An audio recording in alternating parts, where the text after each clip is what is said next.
박형준의 생각TV.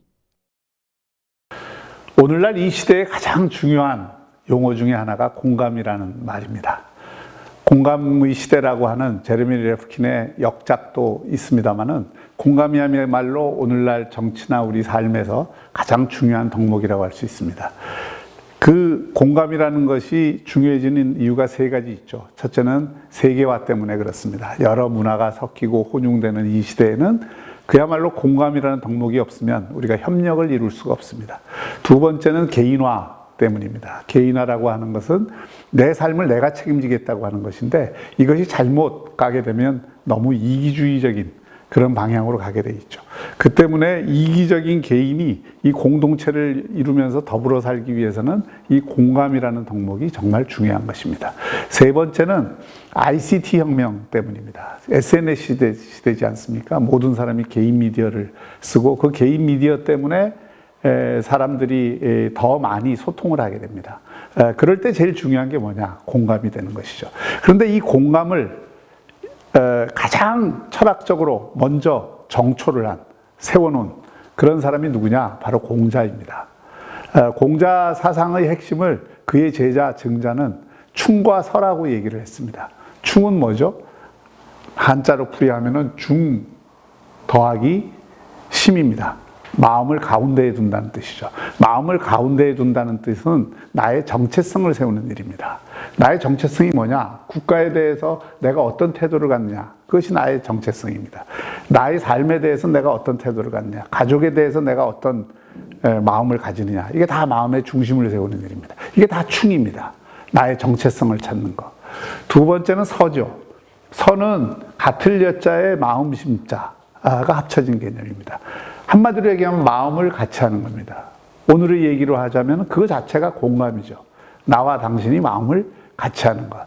공자는 이 서에 이르러서야 우리의 중용의 덕이 완성된다고 이야기를 했습니다.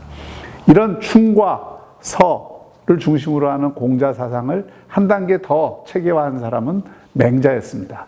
잘 아시다시피 우리 성리학에서도 이기론쟁으로 유명한 4단 7정이 있죠. 7정은 우리가 기본적으로 다 갖고 있는 그 감정적 그 소양이고 4단이라고 하는 것은 우리가 도덕 감정이라고 얘기하는 것의 기초입니다.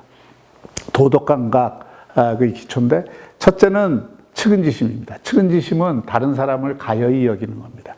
다른 사람이 나와 같은 존재이기 때문에 또 다른 사람을 애처롭게 여길 수 있는, 이런 불쌍하게 여길 수 있는 이런 마음이야말로 공감의 기초가 되는 것이죠. 우물가에서 우물에 빠지려고 하는 아이를 건지려고 하는 마음은 가난한 사람이나 부자나 권력이 있는 사람이나 없는 사람이나 똑같다. 아담 스미스의 얘기입니다. 근데 아담 스미스가 바로 이 맹자의 측은지심, 이 사상을 받아들인 거나 다름없습니다. 당시에 아담 스미스가 읽었으니까요. 두 번째는 수호지심입니다. 부끄럽게 생각할 줄 알아라. 그래야죠. 인간은 모두 잘못을 저지르고 문제가 있는 사람이기 때문입니다. 성찰할 줄 모르면, 반성할 줄 모르면 안 되는 것이죠. 그 반성의 기초에서 공감이 이루어지는 겁니다. 세 번째는 자신을 낮추고 남을 높이는 겸양지심입니다. 겸손해야 되는 거죠. 그리고 들을 줄 알아야 되고 경청하고 그리고 다른 사람을 존중할 줄 아는 이 마음이 또 공감의 기초입니다. 이 세 가지는 일종의 도덕 감정이라고 볼 수 있습니다. 네 번째 12지심은 논리적인, 이성적인 영역입니다. 그래서 이것은 대상에 대해서 옳고 그름을 가리는 문제죠. 그리고 이 감정적인 측은지심이나 수호지심이나 겸양지심 못지않게 이 12지심을 함께 결합을 해야 우리의 공감이 완성이 되는 겁니다. 어떤 문제에 대해서 합리적으로 우리가 어떻게 생각하는가에 대해서 여러 사람들이 생각을 같이 할 때 공감이 완성되는 것이죠. 바로 이 맹자의 4단도 그런 의미에서 최종적인 결과는 공감에 귀결된다고 볼 수가 있습니다. 그래서 오늘날 우리가 이 그 공자 사상의 핵심, 맹자 사상의 핵심을 현대적으로 재해석한다 그러면 이 공감의 이론을 기초로 해서 재해석하는 것이 가장 바람직하다. 이것은 우리나라의 동국대학교 황태영 교수가 공감의 해석학이라고 하는 아주 방대한 저서에서 많은 문헌 자료를 검토한 결과로 내린 결론이기도 합니다. 그뿐만이 아니죠. 많은 공자 해석학자들이 지금은 공자의 사상을 이와 같이 공감의 이론의 기초 위에서 다시 해석을 하고 있습니다. 감사합니다. 구독하기와 알림 설정으로 박형준 교수의 생각을 가장 먼저 확인해 보세요.